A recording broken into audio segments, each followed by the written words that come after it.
Good afternoon, how are we? This is The Social on talkSPORT 2. I'm Max Scott, and we have the voice of Chelsea, Rory Jennings, here with us.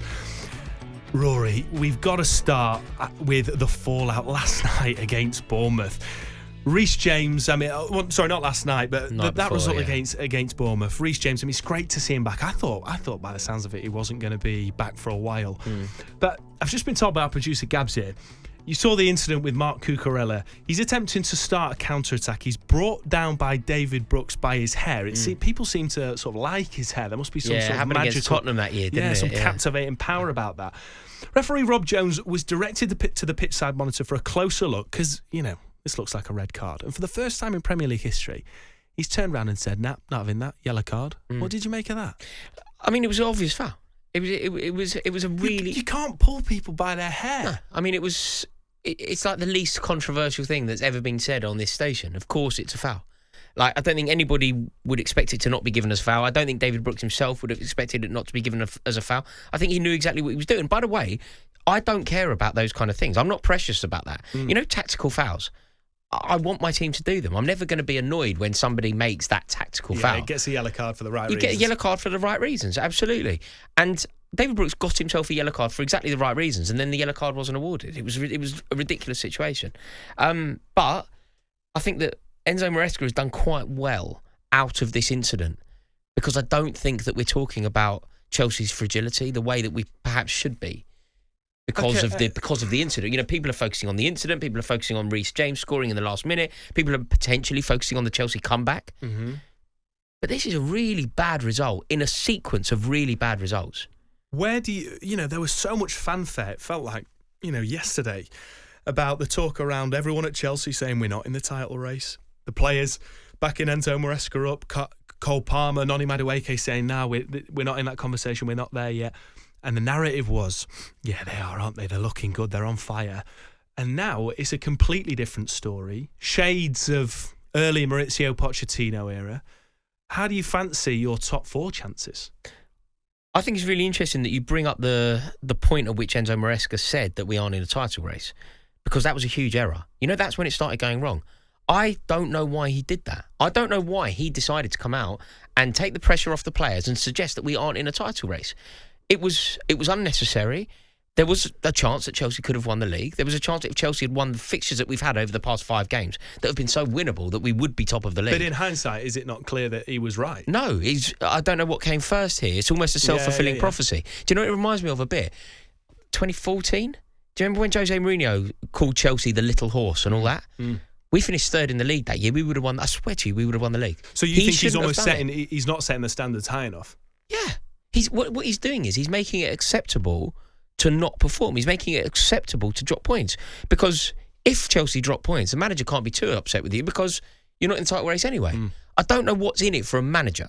Look, fans can be more rational, but I don't know what's in it for a manager to go, no, we're not in a title race. All of your players are hearing that we're not in a title race. Do you not think, though, that behind the scenes he's probably saying to the likes of Cole, to all of the squad, look, we can do this. You've got enough in the tank. You're a talented bunch of players, but we don't want to play into the hands of the media narrative, and we don't want to create too much. We want to stick to our work, take it game by game. Hate to bring it back to Forest, but whenever they're asked about it, they don't say they can. They just say we're taking it game by game. And arguably, that's a good thing to do. It's about game humility. By game is slightly cleverer, though, Max. Game by game isn't saying that you aren't in it. Maresca told us explicitly that Chelsea cannot win the league.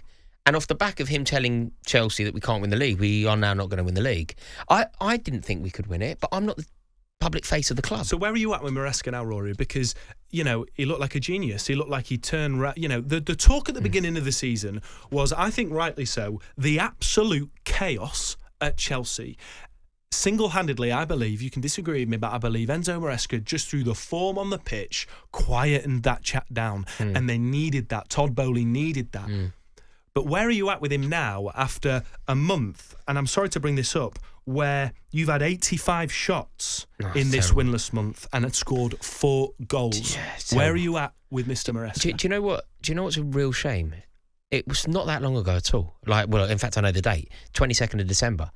We played Everton away on the 22nd of December, a very winnable fixture, a vulnerable Everton team, an Everton team actually at the time in total disarray. We went to Everton, and because of circumstance, we went up there with the opportunity to beat Everton to go top of the league. If we had won at Goodison Park on the 22nd of December, which, let's face it, what we did the 16th of January, feels like yesterday. Yeah. 22nd of December, beat Everton top of the league. We haven't won since then. And the teams that we have played since then, 3 of the 5 teams that we've played since then were all in the bottom 5 at the time that we played them. We played Everton, we didn't win. We played Ipswich, we got beat. We've played Fulham and lost at home. We've played Bournemouth and haven't won at home. Like, this is totally unacceptable. Crystal Palace haven't won. These are fixtures that we should have been winning.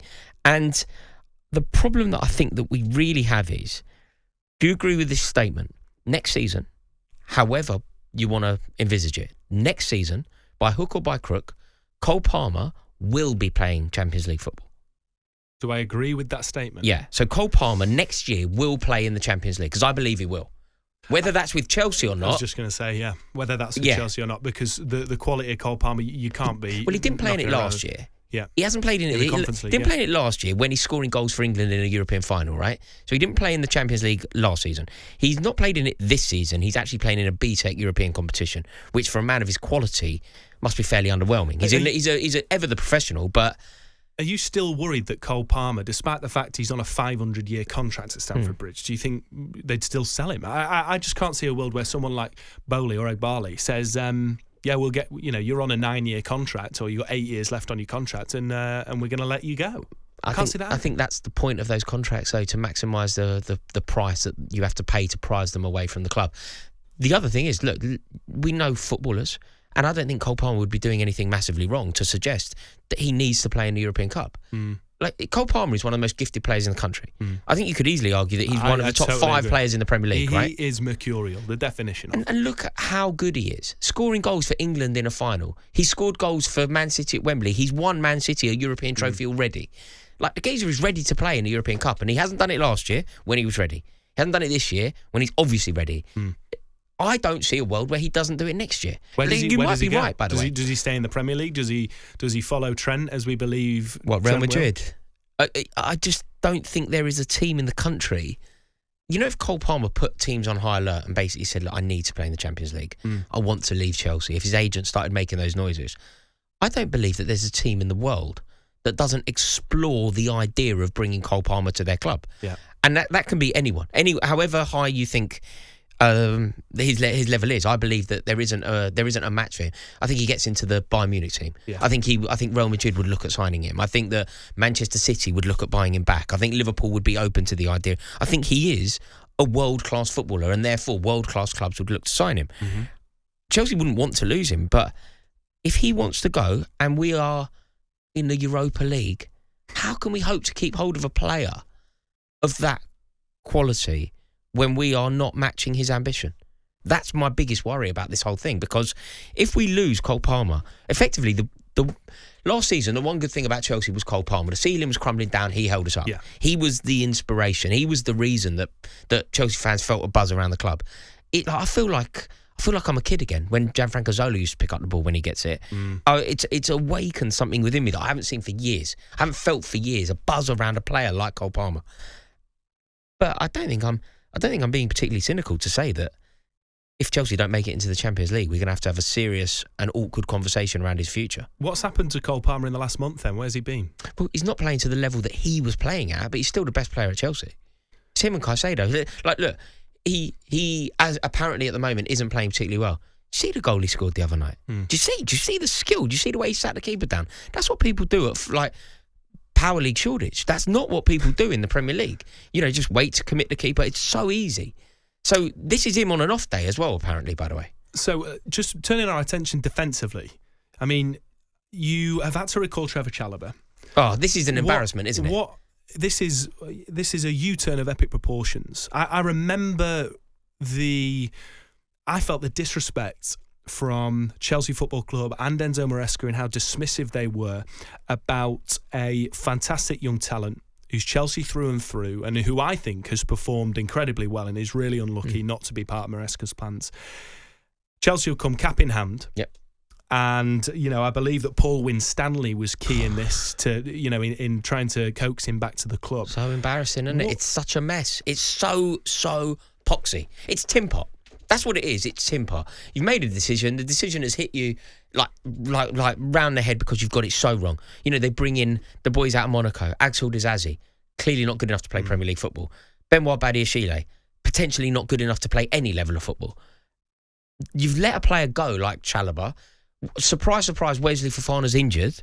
And Trevoh Chalobah was the best defender at the club last season. I agree. Part of the reason that Pochettino left was because he wanted to keep Trevoh Chalobah, wanted to build a team around Trevoh Chalobah, and they wanted to cash in. On PSR. So it's actually a fantastic microcosm to demonstrate the idiocy at boardroom level at Chelsea. You know, if you want to explore the toing and froing and what's going on with Clearlake and all that, you know, if you just want one microcosm to demonstrate their inadequacy, you go, what happened with Trevoh Chalobah? And that tells you the story, that they don't know what they're doing. And can I tell you what worries me as well? Is that Trevoh Chalobah, you know, it's almost like watching your mate go back to his ex who's treated him awfully and just keeps going back and then is eventually discarded, because I worry that Chalobah's going to come in, he's going to do a great job because he's a fantastic player and he loves the club and he's going to play for the shirt. And at the end of the season, he's going to be like, "Oh, right, yeah, you can go to Villa, or you can go back to Palace, or you can go to Newcastle," no, that's almost which I'm what sure will he would happen. exceed at. But it will I just feel almost like Chalobah's going to, you know, for want of a better term, have his heart broken, or, you know, he's going to be mistreated again. You're not wrong, Max. Because that's the pattern that's that is what's going to happen. The only way that doesn't happen, and there is a chance that this would actually materialise, would be if Trevoh Chalobah plays to a level where he just becomes undroppable. He becomes totally indispensable to the team, which I think he could do. In the context of Chelsea, player than Levi Colwill, isn't he? Yeah, absolutely. And in the context of Chelsea's season under Pochettino, I think he was already at that status. I know. Like, the problem that we have, though, we have this obsession with youth. We have this obsession with signing young players and bringing them through. Well, how old is he? Well, but what I mean is, what we don't have is... Trevoh Chalobah would have been a fantastic player in the way that Kurt Zouma was a fantastic player when he was playing alongside Terry. In the way that Gary Cahill was a fantastic player when he was playing alongside Terry. Zouma and Cahill couldn't play together well. But either one of those, plus John Terry, was excellent. What Trevoh Chalobah needed was the club to sign somebody more senior, a 31-year-old, who would allow Trevoh Chalobah to develop and become the player that could be like the dominant centre half. But because they have no interest in signing anybody over the age of 18, you basically end up with a team of kids. And Alan Hansen said, you win nothing with kids. And that's effectively what we've got. Just before we break, I want your top 4 prediction, Rory Jennings. Chelsea aren't in it, if that's what you want me to say, Max. The malicious side of your... Like, you can't ask me that question with a slight smirk in your eye. Chelsea don't make top 4. Okay. Look at the form we're in. Yeah, that's all you wanted. You don't care who my top 4 is at all, do you? You just wanted to find out. I want to know Forest are in your top 4. Forest are in my top 4. Oh, Rory. Talk to me, Rory. Forest are in my top 4.